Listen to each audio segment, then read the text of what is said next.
మార్గము అన్నిటి కృష్ణ లోకము వైకుంఠ మార్గంగా మారాలని నేను ఆ దేవదేవుని భగవంతుని ప్రార్థిస్తున్నాను. ఈ ఇంటి ముందు ఎవరు వెళ్ళినా కూడా వాళ్ళకు భగవంతుని మందిరం నుంచి వెళ్ళొచ్చాను అనే అనుభూతి కలగాలని నేను ఆ భగవంతుని ప్రార్థిస్తున్నాను. హరే సహయజ్ఞ ప్రజా సృష్ట్వా పురోవాచ ప్రజాపతిః అనేన విశ్వధ్వమేశ అనేన విశ్వధ్వమేశ ఓ స్విష్ట కామధు 11 శ్లోకం చదువుదాం. సమయం తక్కువ నేను చదివిస్తాను. దేవాన్ భావయతానేన ते देवा भावयन्तु वः परस्परं भावयन्तः श्रेयः परमाप्स्यताम्. ఈరోజు మనం చర్చించబోయే అంశం ఏంటంటే మానవుడు సుఖంగా ఉంటూ బంధ విముక్తిని ఎలా పొందాలి అనే మార్గం. మనం అందరము ఎంతమంది సుఖంగా ఉండాలనుకుంటున్నారు? ఎవరికైతే కష్టాలు అవసరం లేదు కదా, అందరు సుఖశాంతులతో ఉండాలి అంతేనా? ఉంటూ ఎప్పుడు కూడా ఈ బంధాలు ఒకరెవరైనా తెచ్చే ఎవరు కూడా ఎప్పుడు సమస్యలు అంటే బంధాలు, ఈ బంధాలను చెప్పుకొని ఎవరు కోరుకుంటారా? అదేవిధంగా మనం కూడా బంధ విముక్తులం అవ్వాలని ప్రతి ఒక్కరు కోరుకుంటారు. దానికి ఈరోజు సీక్రెట్ భగవంతుడు మనం చెప్తున్నారు. తాత్పర్యం భాషించినట్టు వాళ్ళు రచించారు.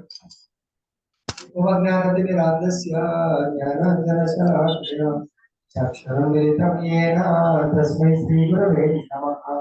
నమో విష్ణుపాదాయ కృష్ణ కృష్ణాయ భూతలే శ్రీమతే భక్తి వేదాంత స్వామినితి నామినే. నమస్తే సరస్వతీ దేవి గౌరవాది ప్రచారిణి నిర్విశేష శూన్యవాది పాశ్చాత్య దేశధారిణి. జయ శ్రీ కృష్ణ చైతన్య ప్రభు నిత్యానంద శ్రీ అద్వైత గదాధర శ్రీవాసవి గౌర భక్త వృంద. హరే కృష్ణ కృష్ణ కృష్ణ హరే హరే హరే రామ రామ రామ హరే హరే. భగవంతుడు ఇక్కడ చెప్తున్నాడు,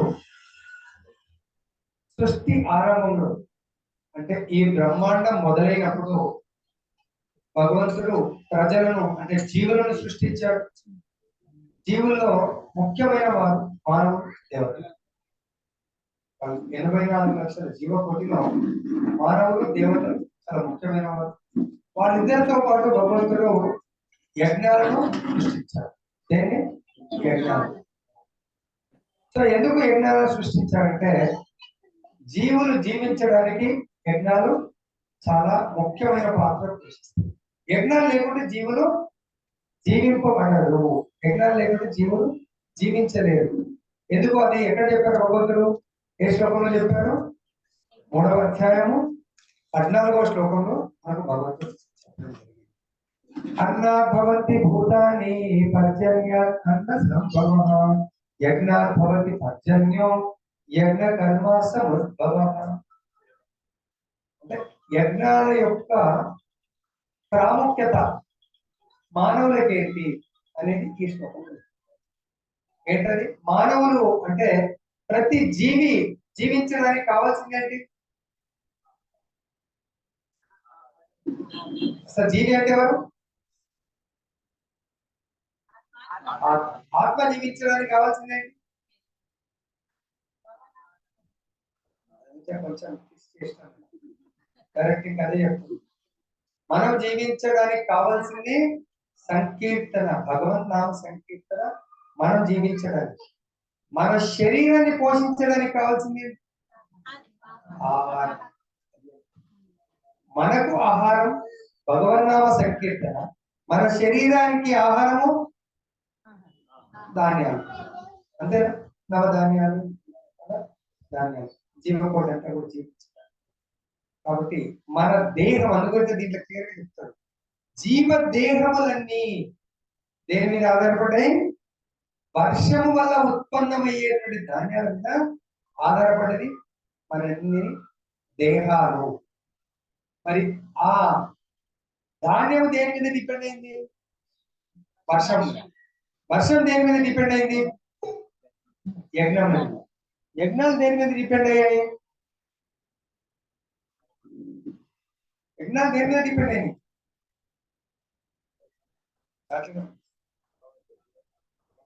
యజ్ఞాలు దేని మీద డిపెండ్? ఇది కొంచెం దూరం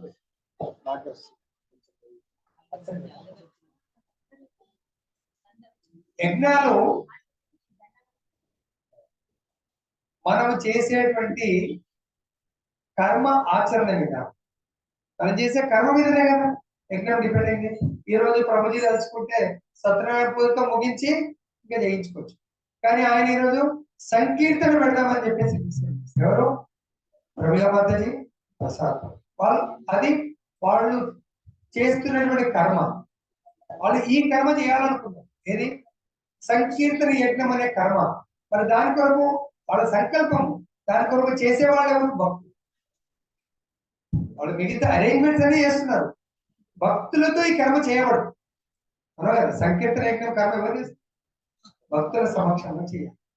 కాబట్టి భగవంతుడు మానవులను, అంటే ప్రజలను, దేవతలను, యజ్ఞములను భగవంతుడు సృష్టి ఆరంభంలో సృష్టించడం జరిగింది. దానివల్ల ఏమవుతుంది? ఈ యజ్ఞాలు ఏం చేస్తాయంటే దేవతలను, మానవులను పరస్పరం సంబంధం నెలకొల్పుతుంది. సపోజ్ మనకు గాలి ఇవ్వాలి, గాలికి ఇన్ఛార్జ్ ఎవరు? వర్షం రావాలి, వర్షానికి ఇన్ఛార్జ్ ఎవరు? ఈ విధంగా వివిధ రకాల డిపార్ట్మెంట్స్ వాళ్ళకి పవర్స్ ఎవరు శాంక్షన్ చేశారు? కాబట్టి మనం భగవంతుని యజ్ఞం చేసినట్టు అయితే, సపోజ్ మనకు ఇరిగేషన్ డిపార్ట్మెంట్, ఇరిగేషన్ డిపార్ట్మెంట్ లా రాజకోట్లో బిల్ పెడితే మనసు లేవు. మినిస్టర్ వాళ్ళ దోస్తే మినిస్టర్ అన్న ఏమైంది బిల్లు, ఏం చెప్పాలా, మన బడ్జెట్ లో లేదు అంటారు. మినిస్టర్ ఇచ్చేసే చెక్కులు సంతకం పెడితే, నిజామాబాద్ కొరకు చెక్ సంతకం పెట్టు, వాళ్ళు నాకు పైసలు ఇస్తారంట. ఇచ్చేస్తారా? ఇవ్వాల్సింది ఎవరు? సీఎం గారు ఫండ్ రిలీజ్ చేయాలి, అవునా కదా? కాబట్టి కానీ ఈయన డైరెక్ట్ సీఎం గారు ఇవ్వగలుగుతారా? కాబట్టి మనం వెళ్ళాలి అంటే మనం భగవంతుని ప్రసన్నం చేసుకుంటే భగవంతుడు ఆల్ డిపార్ట్మెంట్స్ పాన్సిబుల్.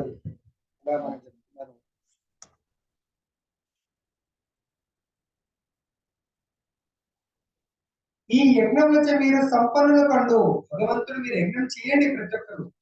ఆ యజ్ఞం దేని కొరకు? మీకు కావాల్సిన అన్ని కూడా, మీ దేహంతో సుఖంగా జీవించడానికి అన్ని వసతులు నేను కల్పిస్తున్నాను యజ్ఞాచరణ ద్వారా.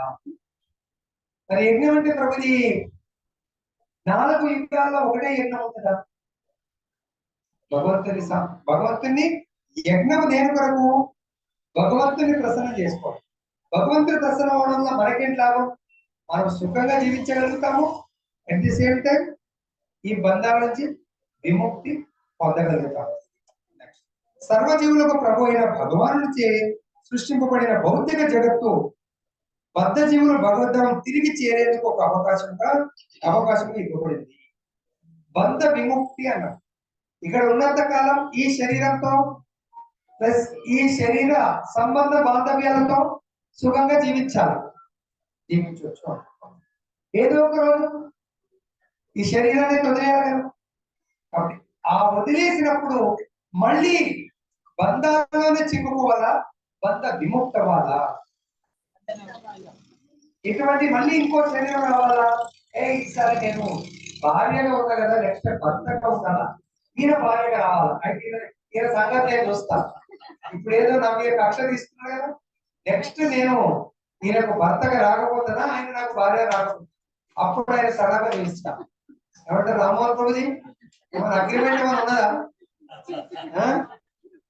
అట్లుంటే చెప్తారు ప్రభుజీ, మనకి ఏమో ఆమె లోపల ఏమైనా ఉంటే చెప్పలేము. అలాంటివి మాత్రం పెట్టుకోకండి, చాలా కష్టం, ఇబ్బందిగా పాలవుతారు. అవన్నీ ఉంటే భగవంతుడికి సమర్పించేది ఆఫరింగ్ లాగా. కాబట్టి భగవంతుడు ఇక్కడ మనకు ఏది ఇచ్చినా మన మంచి కొరకే అనుకొని, మనకి ఇక్కడ గోల్ భార్య భర్త అనుకోండి, తల్లి తండ్రి అనుకోండి, అన్నతమ్ముడు, ప్రతిదీ కూడా అగ్రిమెంట్, సేల్ అగ్రిమెంట్ లాగా కేవలం అగ్రిమెంట్ తోనే జీవిస్తున్నాము. ప్రభుజీ మేబీ 10 years అగ్రిమెంట్ ఉండొచ్చు, 1 year అగ్రిమెంట్ ఉండొచ్చు, 50 years అగ్రిమెంట్ ఉండొచ్చు. షష్టి పూర్తి చేసుకుంటారు, మ్యారేజ్ అంటే 60 ఏళ్ళ అగ్రిమెంట్. తర్వాత ఎప్పుడైనా మళ్ళీ వెళ్ళిపోవచ్చు కదా. కొంతమంది పిల్లలతో అగ్రిమెంట్ ఉంటది. అరే ఇదే ఏమైతే అగ్రిమెంట్ రాయలేదు కదా, రాస్తారు ఎవరైనా బంధం. ఇక్కడ ఉన్నది డివైన్ అగ్రిమెంట్, కనబడని అగ్రిమెంట్. అగ్రిమెంట్ అయిపోగానే ఇప్పుడు ఇల్లు లీజ్ తీసుకుంటారు. అగ్రిమెంట్ అయిపోగానే నెక్స్ట్ ఆ ఓనర్ ఎక్స్టెండ్ చేయొచ్చు, లేకుంటే బ్రేక్ చేయొచ్చు. అవునా కదా? అదే ఒకటి టెండర్ అగ్రిమెంట్ ఎక్స్టెన్షన్ చేయాలంటే బాస్ ఇష్టము, లేదా ఇది అయిపోయింది నెక్స్ట్ టెండర్ పోతున్నాం మేము. ప్రభుజీ ఆ ఫీల్డ్ లో ఉన్నాడు కాబట్టి. కాబట్టి మనందరం కూడా మన దుఃఖానికి కారణము టెండర్ అగ్రిమెంట్ తెలియకపోవడమే. టెండర్ కంటే అరే నేను చదువుకోలే కదా సార్, మీరు అటెండర్ క్యాన్సిల్ చేస్తారంటే సంతకం పెట్టిన ఒకసారి నాకు తెలియదు కదా. సంతకం నీదా కాదా? నీదే. కాబట్టి ఈ మానవ జన్మ ఎప్పుడైతే తీసుకోవాలని రెడీ అయినామో అదే అగ్రిమెంట్. మానవ జన్మ తీసుకున్నప్పుడే దానికి తోడు కొంతమంది పెళ్లి కాదు, వాళ్ళు పెళ్ళని అగ్రిమెంట్ చేసుకొని రాలేదు. ఇక్కడ పెళ్ళే కాలేదేమో పిల్లలు కాదు, పెళ్లి అగ్రిమెంట్ కాలేదు, ఇంకా పిల్లల అగ్రిమెంట్ కాదు. తల్లిదండ్రితో కొడుకు అనే అగ్రిమెంట్, అన్నతమ్ముల అగ్రిమెంట్ ఉండొచ్చు, ఫ్రెండ్స్ అనే అగ్రిమెంట్ ఉండొచ్చు, బిజినెస్ పార్ట్నర్స్ అనే అగ్రిమెంట్ ఉండొచ్చు. ఇన్ని రకాల అగ్రిమెంట్స్ ఉంటాయి. అగ్రిమెంట్ ఎప్పటిదాకా కంటిన్యూ అవుతుంది? మనం ఈ శరీరంలో ఉన్నంత వరకు అగ్రిమెంట్ ఉంటుంది పద్ధతి. మనం ఈ శరీరంలో ఉన్నంత వరకు అందరితో అగ్రిమెంట్ ఉంటుంది. మనం శరీరం వదిలేస్తే అగ్రిమెంట్ బ్రేక్ కదా, అగ్రిమెంట్ నెక్స్ట్ అగ్రిమెంట్ వేరే ఉంటుంది. మళ్ళా ఎప్పటిదాకా ఉంటుంది? బంధ విముక్తి కారణం వరకు అగ్రిమెంట్ ఉంటుంది. అరే ఇది ఎక్కడి ప్రభుజీ, మరి ఎప్పుడు వినలే కదా ఇటువంటి అగ్రిమెంట్. మనం చేసే ప్రతి కర్మ మనకు అగ్రిమెంట్ బంధనంలో బంధిస్తుంది. ఏం చేస్తున్నాం? రోజు పొద్దున్న లేచి నుంచి వీళ్ళతో కొట్లాడ వాళ్ళతో కొట్లాడితే అది కూడా ఒక అగ్రిమెంట్ బాండ్ అయిపోతుంది. కాబట్టి ప్రతి కర్మ ఏ కర్మ చేయాలా? ఆ కర్మ చేయాలా. అయితే అగ్రిమెంట్ ఎక్కడ దాకా అగ్రిమెంట్ బ్రేక్ చేస్తా పోవాలా. అగ్రిమెంట్ పెంచుకుంటా పోతే ఏమైతుంది? దాంట్లో బంధనంలో చిక్కుకోపోతారు. ప్రభు చెప్తాడు అగ్రిమెంట్ పెంచుకుంటా పోతే ఏమైతుంది? ఒక్క టెండర్ అంటే ఒక టెండర్ వరకే చేయాలా. ప్రభుజీ ఇంకో 4 టెండర్లు వచ్చినప్పుడు ఒక 2 మా తేజ చేస్తారు, 2 నేను చేస్తాను. ఇద్దరు అగ్రిమెంట్ లో ఉన్నట్టు ఉన్నావా లేదా? అగ్రిమెంట్ చేసే ముందు, వర్క్ తీసుకునే ముందు ఏమో కట్టుకుంటారు. ఏం కట్టుకుంటారు? సెక్యూరిటీ డిపాజిట్ కట్టుకుంటారు. ఏమో ఈ రోజు తీసుకునే పని చేయకపోతే 10 లక్షల పనికి 1 లక్ష రూపాయలు కట్టుకుంటారు, 2 లక్షలు ఏదో కట్టుకుంటారు మొత్తానికి.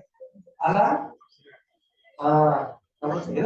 అట్లా చెప్పిన నోటికి వచ్చి 10 లక్షలు 2 లక్షలు 2% కట్టుకుంటాం. కాబట్టి ఇదంతా కూడా ఆ అగ్రిమెంట్ ని బ్రేక్ చేయడానికి కొరకే ఈ భౌతిక ప్రపంచము ఎలా బ్రేక్ అవుతుందని చెప్తున్నాడు భగవంతుడు ఇక్కడ. జీవులందరూ దేవాదేవుడైన విష్ణువు లేక శ్రీకృష్ణుడితో తమకు గల సంబంధమును విస్మరించుడు చేతనే ఈ భౌతిక జగత్తునందు ప్రకృతిచే బదులుతున్నారు. అంటే భార్యాభర్తల యొక్క అగ్రిమెంట్ ఎప్పుడు ఫెయిల్ అవుతుంది? కంప్లీట్ ఫెయిల్ అయిపోయింది. ప్రభు అంటే డైవోర్స్ అనే దాంతో అగ్రిమెంట్ ఫెయిల్ అయిపోయింది కదా. భార్యాభర్తల అగ్రిమెంట్ ఎక్కడ స్టార్ట్ అవుతుంది? ఏ రోజు స్టార్ట్ అవుతుంది? దేంతో స్టార్ట్ అవుతుంది కదా? 3 ముళ్ళతో స్టార్ట్ అవుతుంది కదా, అంతేనా? అది ఎంతకాలం ఉంటుంది? శరీరం నేను ఉన్నంత కాలం ఉన్నదా లేదా ఉండాలా, దాన్ని బ్రేక్ చేయకండి దయచేసి. ఇది తెలియకనే మన పిల్లలు యంగ్స్టర్స్ నచ్చట్లేదు అని చెప్పేసి కోర్టు ఉన్నది కానీ అప్లై చేస్తారు. కోర్టు ఉన్నదని అప్లై చేస్తే మీరు గుర్తుపెట్టుకోండి, నెక్స్ట్ జన్మ మళ్ళీ ఎత్తాలా. సపోజ్ ఒక హస్బెండ్ తో మీకు అగ్రిమెంట్ 50 ఏళ్ళు ఉంది, మీరు 2 ఏళ్ళకే అగ్రిమెంట్ బ్రేక్ చేసారు, ఇంకెన్ని ఏళ్ళు ఉంటాయి బాకీ? 48 ఏళ్ళు. నెక్స్ట్ జన్మ బ్రేక్ చేసారు ఒక 8 ఏళ్లకు, మళ్ళీ 40 ఏళ్ళు. మరి ఇంకా ఎన్ని జన్మలు ఎత్తి ఆయనతోనే కష్టాలు పడాలనుకుంటున్నారు? ఆయన దుర్మార్గుడే అనుకుందాం, ఆ దుర్మార్గుడితో మీకు ఒక 30 ఏళ్ళ బంధం ఉంది, 3 ఏళ్ళకి తెంపుకుంటే ఇంకా 27 ఏళ్ళు, అట్లా ప్రతిసారి 3 ఏళ్ళకి తెంపుకోవాలనుకున్నారు. ఎన్ని జన్మలు ఎత్తాలా? 10 జన్మలు ఎత్తాలి. ఎంతమంది రెడీగా ఉన్నారు అటువంటి దుష్టుడు దుర్మార్గుడితో? అంటే పర్సన్ దుర్మార్గులు కదా, మనం చేసుకున్న కర్మ ఉంది, ఆయన ద్వారా కర్మని తీసుకుంటున్నాం. ఆయన తప్పు పట్టకండి దయచేసి, అర్థమైందా? మనకి ఇక్కడ దెబ్బ తగిలిందంటే దీన్ని దెబ్బని తొలగించుకోవాలంటే మనం మందు పెట్టుకోండి కదా.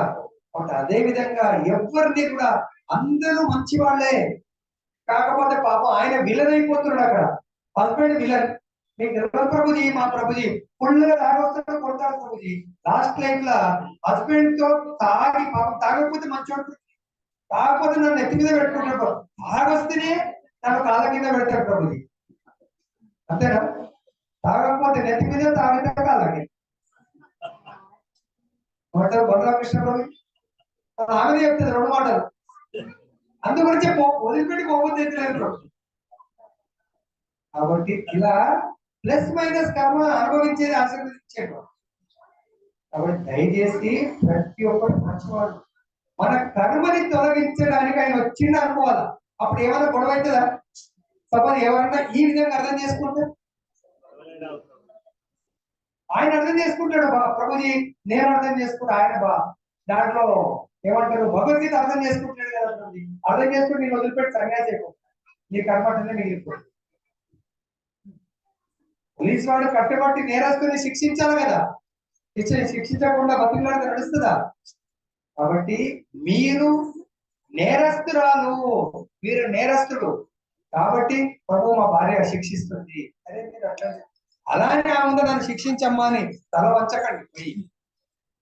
అంటే మన కర్మ మనం చేస్తూ ఎప్పుడన్నా అటువంటిది నెగిటివ్ ఎదురైనప్పుడు అర్థం చేసుకొని, ఓహో ఇది గురించి ఫార్ములా అప్లై చేయమన్నారు, ఓకే అని చెప్పేసి శాంతిగా ఉంటుంది. అర్థమైందా? దేహమునందరి పూర్వ పాపములన్నీ నశించినే కాకుండా దేహము భౌతిక ప్రకృతిలో సమస్త కల్మషముల నుండి కూడా విముక్తమగును. పూర్వ పాప ఫలాలను అనుభవించడానికి వచ్చాం, అది తెలుసుకుంటే సరిపోతుంది. దేని నుంచి కూడా దుఃఖపడదు, బాధపడదు. అర్థమైందా? అంటువ్యాధి వ్యాపించినప్పుడు వ్యాధి నిరోధక ఔషధము అట్టి అంటువ్యాధి నుండి మానవుని రక్షించినట్లుగా విష్ణువులకు అర్పింపబడిన ఆహారము మనలను భౌతిక విషయాసక్తి నుండి రక్షించను. మనం చేయవలసింది, అంటువ్యాధి వచ్చినప్పుడు గచ్చి 100 రోజులు పెట్టుకుంటాడు, అలానే మనకు ఈ భవరోగం మనకు అంటున్నది. భవరోగాన్ని తొలగించుకోవాలంటే చాలా సులభమైంది ప్రసాదం.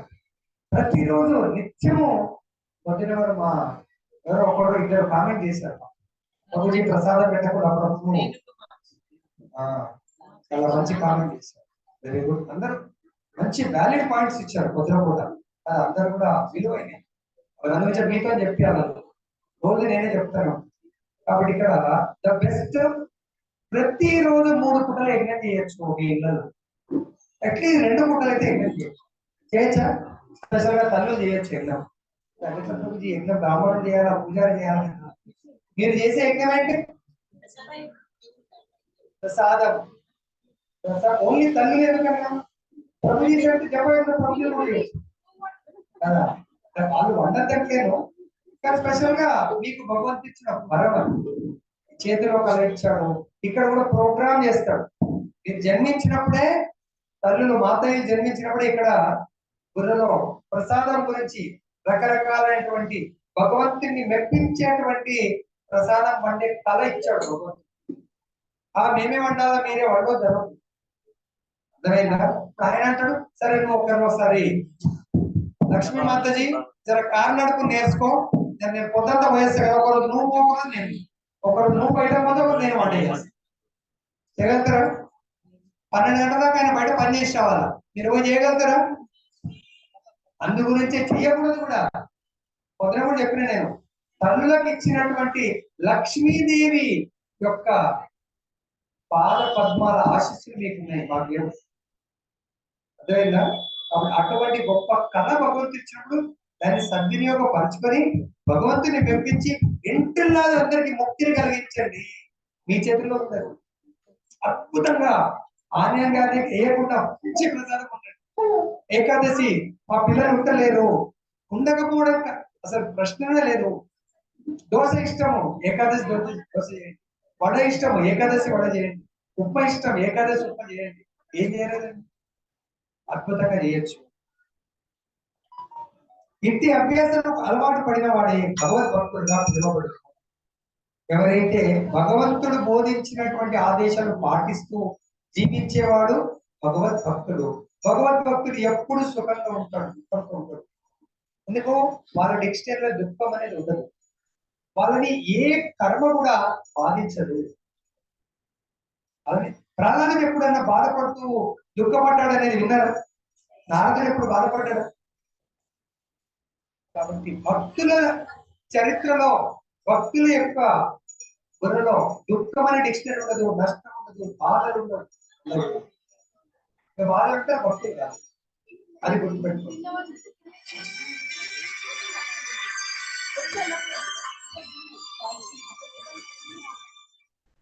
కనుక కృష్ణ ప్రధాంసే భుజించు కృష్ణ చైతన్యవంతుడు ఆత్మానుభూతి మార్గంలో పురోగతికి అవరోధములు వంటి పూర్వపు పాప ప్రతిక్రియలన్నిటినీ నశింపజేసుకోను. కాబట్టి కృష్ణ చైతన్యవంతుడు ఆయన ఇక్కడికి వచ్చిందే తన యొక్క పాప కర్మని ప్రక్షాళన చేసుకోవడానికి, తొలగించుకోవడానికి వచ్చాడు. సపోజ్ మనకు ఆరోగ్యం బాగాలేదు, కిడ్నీలో స్టోన్ అయింది, లేకుంటే ఇంకా మీరు మాట్లాడారు గర్భాశయంలో ఏదో ఏదో చాలా మందికి కామన్ వస్తుంది, గర్భాశయంలో ఏదో అయింది ఏదో చెప్తున్నారు. గైనకాలజిస్ట్ డాక్టర్ దగ్గరికి వెళ్ళారు, చాలా సీరియస్ గా ఉంది. ఆ డాక్టర్ దగ్గర అర్జెంట్ గా ఆపరేషన్ చేసి దాన్ని తొలగించమంటారా, లేదండి ఇంకా 4 రోజులు అది పెరుగుతే పెరిగే ఎక్స్టెన్షన్ చేయమంటారు? దాన్ని తొలగించండి అంటారు.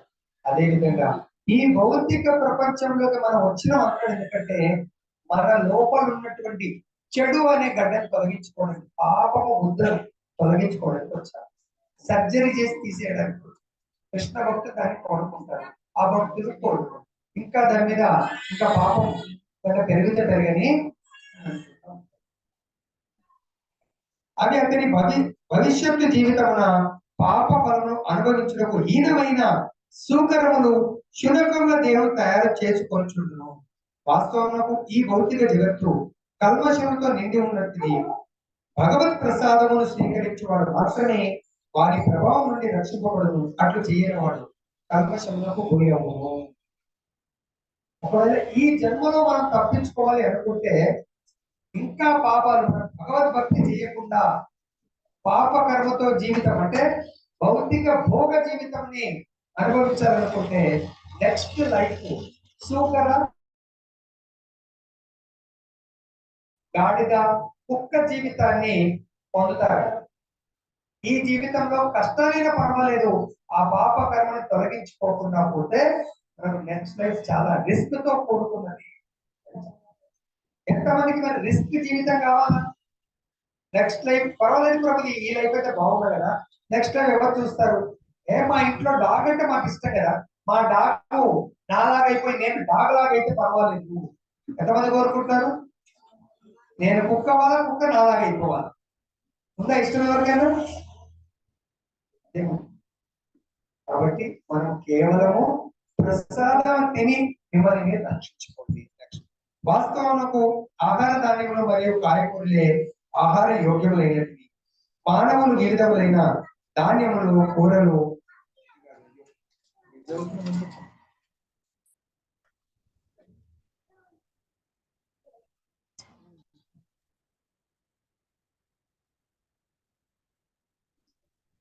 జీవులందరినూ దేవాలయమైన విష్ణువు లేక శ్రీకృష్ణుతో తమకు గల సంబంధం విస్మరించడం చేతనే ఈ భౌతిక జగత్తునందు ప్రకృతి బద్దులవుతున్నారు. జీవులట్టి నిత్య సంబంధమును అవగాహన చేసుకున్నటకు వైదిక నియమం తోడ్పడు. భగవద్గీత 15.15 నందు భగవానుడు చెప్తున్నట్లు వేదేశ సర్వై అహమేవ వేద్య, సమస్త వేదముల చేతను నేనే తెలియదగిన వాడు. పతిం విశ్వస్యాత్మే తైత్తరీయారణ్యకంలోని మహానారాయణ ఉపనిషత్తునందు దేవాది దేవుడైన విష్ణువే జీవులందరికీ ప్రభు అని తెలుపబడింది. కాబట్టి మనందరికీ కూడా భగవద్గీత 15.15 లో చెప్పబడినట్టు సకల శాస్త్రాల యొక్క సారము భగవంతుడు. తర్వాత శ్రీమద్ భాగవతం 2.4.20 లో చెప్తున్నారు, భగవానుడైన విష్ణువే ప్రజాపతి, అతడే సమస్త జీవులకును సమస్త లోకములకును సమస్త సౌందర్యములకును పతి అయినాడు. సర్వములకు అతడే సంరక్షకుడు. విష్ణు ప్రీతి కొరకై యజ్ఞములు ఎట్లు నిర్వహింపవలనో బద్ధ జీవులు ఎరుగుల కొరకై వారిని ఈ భౌతిక జగత్తునందు భగవానుడు సృష్టించను.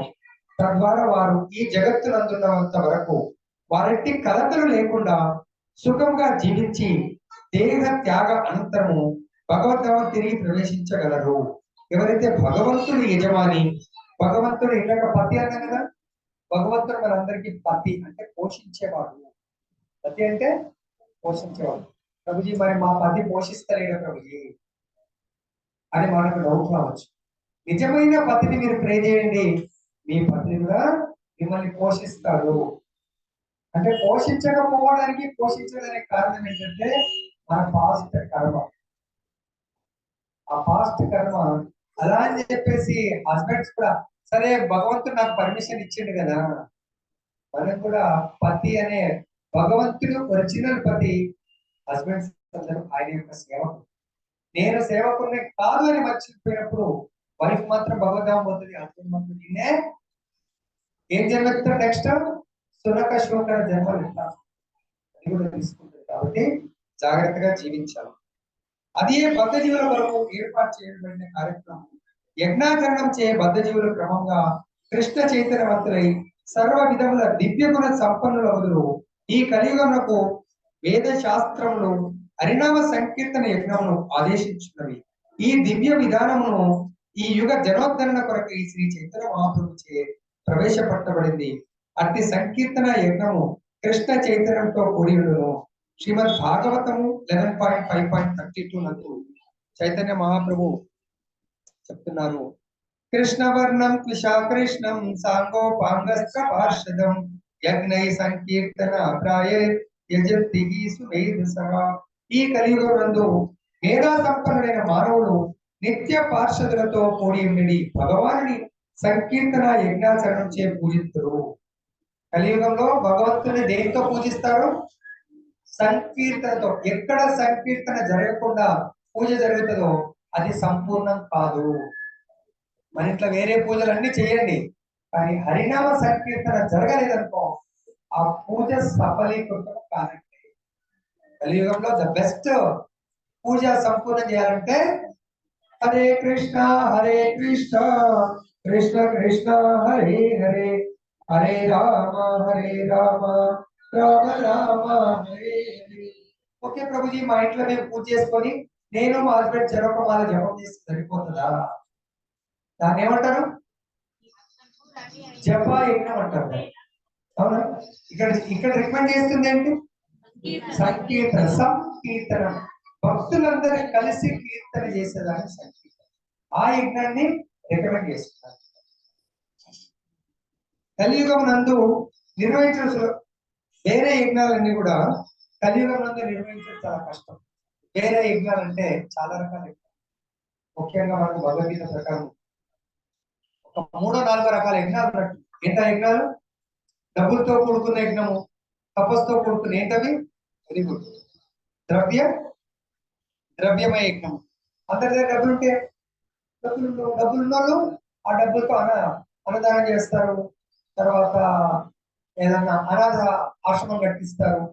తర్వాత హాస్పిటల్ కట్టిస్తారు. ద్రవ్యమయ యజ్ఞం. ఆ ద్రవ్యంతో యజ్ఞం చేస్తారు. ఇంకా వెరీ గుడ్, తపోయజ్ఞం. సో తపోయజ్ఞము ఎగ్జాంపుల్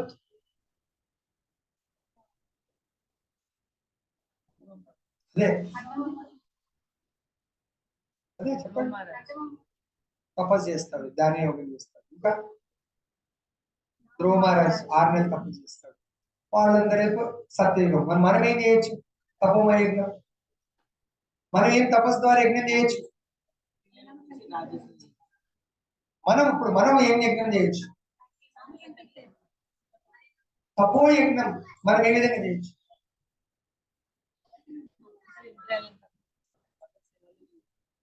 చతుర్మాస కదా, చతుర్మాస నిష్టగా పొద్దున ఏమన్నా కానీ 3 గంటలకు 4 గంటల లోపల స్నానం చేయాలా, అప్పుడు నిష్టగా జపం చేయాలా కదా, పొద్దున సాయంత్రం ఆరతి చేయాలా, తర్వాత కేవలం ఆ 4 నియమాలు స్ట్రిక్ట్ గా పాటించాలి.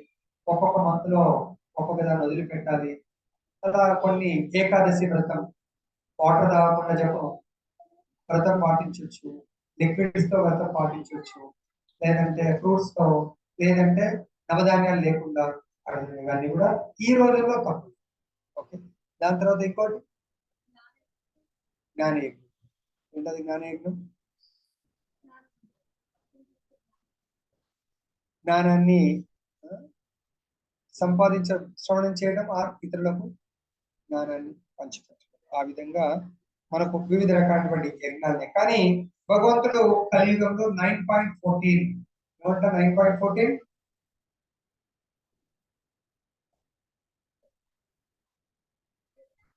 సతతం కీర్తయంతో మా ఉంటుంది కదా.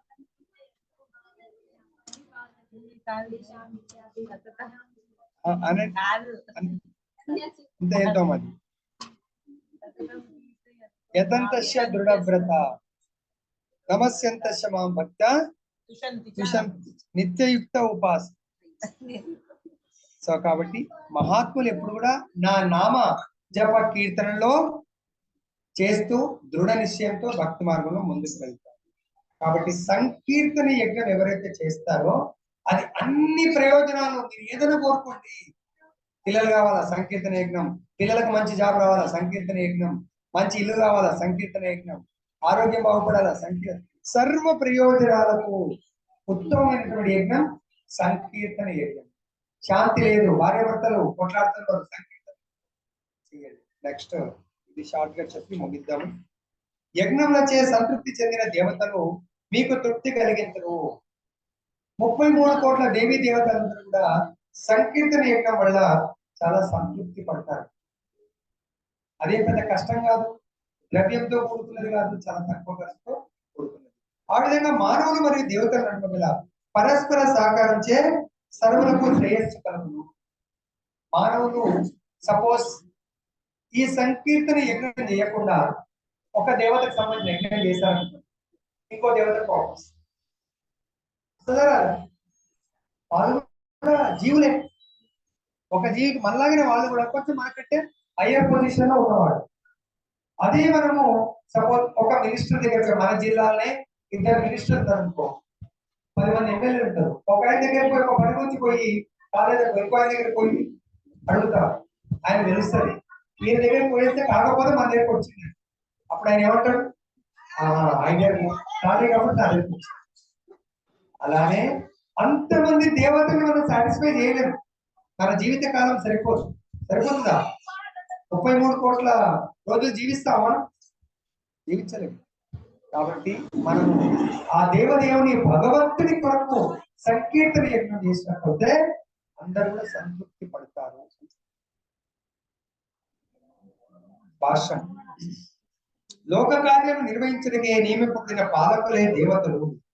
దేహాత్మల పోషణార్థమై కావలసిన గాలి, వెలుతురు, నీరు మరియు ఇతర వరములన్నింటినీ సమకూర్చు కార్యము అట్టి దేవతలకు ఇవ్వబడింది. అసంఖ్యాక సహాయకులైన అట్టి దేవతలు దేవాది దేవుని దేహంలోని వివిధ భాగములు అట్టి దేవతల తృప్తి మరియు అసంతృప్తి అనేవి మానవులు చేయు యజ్ఞాచరణపై ఆధారపడి ఉంటుంది. కొన్ని యజ్ఞములు ప్రత్యేకించి కొందరు దేవతల సంతృప్తి పరచడం కొరకే ఉద్దేశింపబడినవి. అయినను వారిని చేసినచో ప్రధాన భోక్త అయిన విష్ణు భగవాన్ పూజింపబడదు.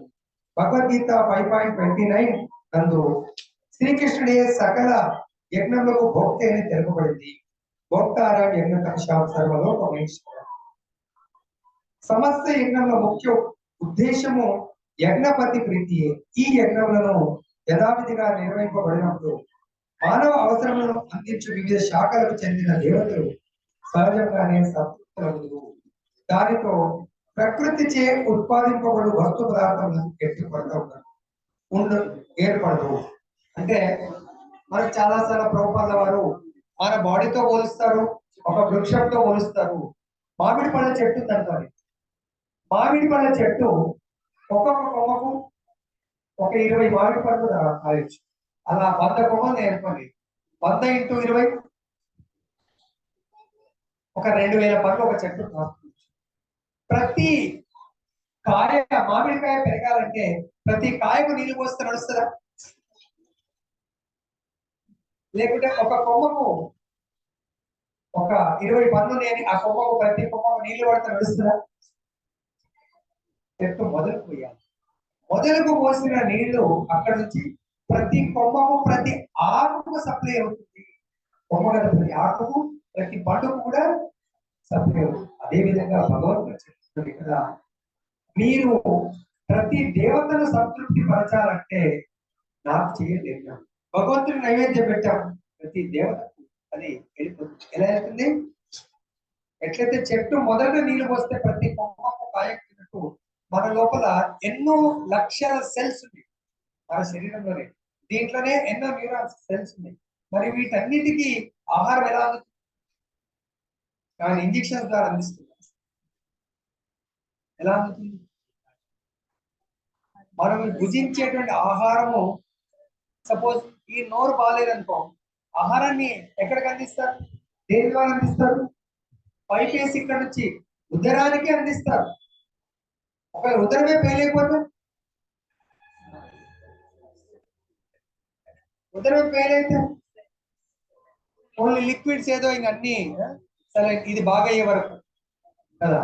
కాబట్టి భగవంతుడు చెప్తున్నాడు, మీరు నాకు అందించండి, మిగతాన్ని అవి నా భాగాలు, వాళ్ళందరూ ప్రసన్నమవుతారని భగవద్గీత మనం చెప్తున్నారు. యజ్ఞాచరణం అనేక ఇతర లాభములు ఎన్నింటితో చేకూర్చును. చివరికి అవి భౌతిక బంధముల నుండి విముక్తి కూడా ప్రసాదిస్తుంది. మనం యజ్ఞాలను ఆచరించడం వల్ల జీవితం లాస్ట్ వరకు కూడా మనము ఈ యజ్ఞాన్ని, భగవంతుడు యుగ ధర్మము, కలియుగ ధర్మము, సంకీర్తన యజ్ఞాన్ని మనం నిత్యము నిరంతరము చేసినట్లయితే లాస్ట్ మనము బంధ విముక్తి గురించి ఆలోచించవలసిన అవసరం లేదు. అనగా సమస్త కర్మలు పరిశుద్ధములు కాగలము. ఆహార శుద్ధం సత్వశుద్ధి, సత్వశుద్ధం ధ్రువాస్మృతి, స్మృతి లాభే సర్వగ్రంథీన విప్రమోక్ష. యజ్ఞాచరణచే ఆహార పదార్థములు శుద్ధి అగును. ఇది చాందోగ్య ఉపనిషత్తు తెలుపబడింది. యజ్ఞం వల్ల ఆహార పదార్థాలు పరిశుద్ధమైనటువంటి ఆహార పదార్థాన్ని భుజించిన చేత మానవుని జీవన స్థితి పరిశుద్ధమగును. అనే ఒక జీవన విధానము నడవడిగా మారిపోతుందని చెప్తుంది. అట్టి జీవన స్థితి పరిశుద్ధి ద్వారా స్మృతి అందరి సూక్ష్మ గ్రంథులన్నీ పవిత్రమవుతాయి. ఆ విధంగా స్మృతి పరిశుద్ధమైనప్పుడు మానవుడు మోక్ష మార్గం గురించి చింతింపగలుగును. ఇవన్నీ కలిసి చివరికి ప్రస్తుత మానవ సమాజంలో అత్యంత ఆవశ్యకమైన కృష్ణ చైతన్యముకు దారి తీస్తుంది. స్మృతి, మనం ఈ శరీరం వదిలేసేటప్పుడు సపోజ్ మన యొక్క స్మృతి అంటే జ్ఞాపక శక్తి, ఈ మన యొక్క ఏదైతే మెమరీస్ లో భగవంతుడు లేడనుకుంటాం, అప్పుడు జ్ఞాపకం వస్తుందా? ఎగ్జామ్ రాయడానికి పోతున్నాం, ఏవైతే కొన్ని ఇంపార్టెంట్ గట్టిగా చూస్తున్నామో అవి ఖచ్చితంగా గుర్తొస్తాయి. నామమాత్రం చూసుకునే గుర్తు రావచ్చు, రాకపోవచ్చు. కాబట్టి మనం ఫైనల్ ఎగ్జామ్, డెత్ అనే ఫైనల్ ఎగ్జామ్ రాయబోతున్నప్పుడు మనకి ఏది గుర్తుకు రావాలి? భగవంతుడు గుర్తుకు రావాలి. భగవంతుడి యొక్క నామ రూప గుణ లీలలు గుర్తుకు రావాలి. అది మనకి చాలా సులభంగా ఈ యొక్క భగవంతుని దాటిస్తుంది. లేదు మనని నిత్యము నిరంతరం ఎవరు హింసిస్తున్నారు అని ఎప్పుడు వాళ్ళ గురించి నెగిటివ్ ఆలోచిస్తూ ఉంటుంది. ఏం గుర్తొస్తుంది? వాళ్ళ గురించి శత్రుత్వం గుర్తొస్తుంది. అవునా కదా? ఏం గుర్తొస్తుంది? రామ్మోహన్ ప్రభుజీ అయితే బిజినెస్ పార్ట్నర్ ఉండొచ్చు, ఆఫీస్ లో ఉండొచ్చు, వైఫ్ ఉండొచ్చు, పిల్లలు ఉండొచ్చు, మన కొలీగ్ ఉండొచ్చు. ఎవడు మనకు అందు గురించే మనకు ఆచరణ ఏం చెప్తారు? అజాత శత్రు. ఎవరితో కూడా శత్రుత్వం ఉండొద్దు. అప్పుడు ప్రతి వాళ్ళకు మనమే శత్రుత్వంతో ఉండనియండి. అది వాళ్ళకు నష్టం, మనకు నష్టం లేదు. కాబట్టి అది కూడా తొలగించుకోవడానికి ప్రయత్నం చేయాలి. వాచ్యాకల్పతరుభ్యశ్చ కృపాసిద్ధుభ్యేవచ పతితానాం పావనేభ్యో వైష్ణవేభ్యో నమో. భక్తుల మధ్య ఎంతమంది మధ్య శత్రుత్వం ఉన్నది? ఆనెస్ట్ గా పేరు చెప్పకుండా పర్వాలేదు, నాకు ఉన్నది పని ఇప్పటికి ఇంకా పోవట్లేదు. ఆనెస్ట్ గా చెప్పాలి. సరే ఏమంటారు, సాయిలత మాస్టర్ ఎంత ఆనెస్ట్. మనకు తెలియకుండా ఉన్నది అది. ఇప్పుడు నేను కూర్చున్నా, దీనికి దుమ్మున్నది, నాకు తెలియదు. నేను లేసాను కూడా, అయ్యో గురుజీ మీకు డ్రెస్కంత దుమ్మంటింది. కొన్నిసార్లు తెలుస్తుంది, కొన్నిసార్లు తెలియదు. తెలియకుండా వస్తుంది ప్రభు. ఇప్పుడు నేను దుమ్మంటానని ఇక్కడ కూర్చున్నాను, కానీ తెలియకుండా మీ లోపలికి వచ్చింది. ఎవరి పట్ల? నా పట్ల శత్రుత్వం. సాయిలత మధ్య నాతోనే ఉంది. అవును గురించి అప్పుడప్పుడు క్లాస్ లో తిడుతుంది కాబట్టి మీ పట్ల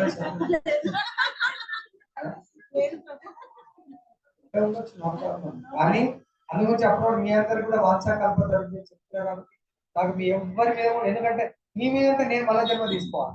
నేను జన్మ తీసుకోదలుచుకోలేదు కాబట్టి మీకున్న దయచేసి నాతో ఏమైనా శత్రుత్వం ఉంటే దాన్ని తొలగించాలని వేడుకుంటున్నాను అందరినీ ఈ సభాముఖంగా. ఎవరికైనా ఏమన్నా కొంచెం ఉంటే, ఎందుకంటే మీకుంటే మీ శత్రుత్వాన్ని తీర్చుకోవడానికి నేను ఒక పావులాగా జన్మించాను. భగవంతుడు మీ మాట కూడా వింటాడు కదా, జపం చేసి, కృష్ణ నాకు ఒక జన్మ ఈ కృష్ణ. ఎందుకు బలరామ కృష్ణ ఎందుకు నీకు జన్మ? మా గురువు గారు ఒకసారి బాగా సతాయించాడు, ఆయన సంగతి చూడాల్సింది. ఆ నెక్స్ట్ లైఫ్ లో ఏం లేదు, నన్ను గురువు ఆయన శిష్యుడిని.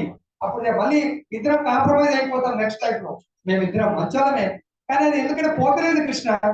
ఎన్నో ఒక్కసారి ఛాన్స్ ఇచ్చేసి నేను కూడా జన్మ తీసుకోవాలి. కాబట్టి అటువంటి రిస్క్ తీసుకోకండి. ఒకరినొకరు క్షమించండి. క్షమించండి అంటే మీకు నష్టమే, గురువుకు నష్టమే, మీ మధ్య కూడా మీకు నష్టం జరుగుతుంది. నేను మీ అందరినీ బతిలాడుతున్నాను. అటువంటి పెట్టుకోకండి దయచేసి. ఈ రోజు అనేది విన్న తర్వాత క్షమించండి. ఆ దుర్మార్గ దుష్టున్నా క్షమించండి. ఎవరు కాదని చెప్తున్నారు, వాళ్ళు కేవలం పాపం వాళ్ళు కూడా కర్మను అనుభవిస్తున్నారు. అటువంటి తెలియదు, పాస్ట్ టైప్ లో అటువంటి కర్మ చేశారు, ఈ లైఫ్ లో తెలియకుండా నేను గ్రీన్ డ్రెస్ వేసుకున్నాను. అరే ప్రభుజీ ఏం వేసుకున్నా గ్రీన్ కనబడతా కదా. అలా పాపం వాళ్ళు తెలియకుండా తామసిక కర్మల్ని చేశారు. తామసిక కర్మల యొక్క ఎక్స్పోజర్ అది. Blue colour light cover blue బయటకు వస్తుంది. అలానే మీరు దయచేసి ఎన్నోసార్లు చెప్తున్నాను, ఎవరిని కూడా తప్పు పట్టకండి. వాళ్ళ శరీరం కేవలం నోరిపితే అలా నోరు అలా తయారైంది. ఆ నోటిది ప్రాబ్లం, వాళ్ళ ప్రాబ్లం కాదు. కాబట్టి సాఫ్ట్ గా దూరం ఉండండి. వాళ్ళ కళ్ళు చెడు కాదు ప్రభుజీ, ఆ కళ్ళకు దూరం ఉండండి సాఫ్ట్ గా. వాళ్ళకి అట్లాంటి కళ్ళు ఉన్నాయి, నేను అద్దాలు పెట్టుకుని కనబడుతుంది, లేకపోతే కనబడదు. అలా లాస్ట్ లైఫ్ యొక్క కర్మ పాపం వాళ్ళు కూడా అనుభవిస్తారు. క్షమించండి వాళ్ళు. ఉదార స్వభావంతో ప్రేమించండి వాళ్ళకు కూడా. అప్పుడు మీరు గోలోకం వెళ్ళడానికి మీకు అర్హత వస్తుంది. సమయం చాలా అయింది కాబట్టి నేను మిమ్మల్ని అందరినీ వేడుకుంటున్నాను, రిక్వెస్ట్ చేస్తున్నాను. మీ లోపల ఏమైనా ఉంటే కూడా ఈ రోజుతో ఏం చేద్దాం? అందరం కలిసి రామకృష్ణ ప్రభు ఏం చేద్దాం? వాంఛాకల్పతరు ఇక్కడ నుంచి చెప్పండి. ఈడికెళ్ళి చెప్తే మళ్ళా ఈడికెళ్తే గట్టిగా వస్తుంది, ఈడికెళ్ళి స్లో వస్తుంది. ఈడికెళ్ళి వస్తే పోతుంది, ఇక్కడ నుంచి వస్తే పోదు. ఏమంటారు? ఉదయం నుంచి చెప్దామా? చెప్పని. ఎందుకంటే ఈ రోజు ఏం లేదు, మళ్ళీ సాయంత్రం వస్తుంది. ఎందుకంటే మన దీంట్లో వైరస్ వస్తూనే ఉంటుంది కదా, రానియకుండా చూసుకోవచ్చు. ఓకే. వాంఛాకల్పతరుభ్యశ్చ కృపా సింధుభ్యైవ చ పతితానాం పావనేభ్యో वैष्णव जो नमो नमः। अनंत कोटि वैष्णव भक्त की जय। रंद्रा श्रीमद भगवत गीता की जय। श्री दादा श्याम सुंदर की जय। गौरव भगवान की जय। जगत गुरु प्रभुपाद की जय। कभी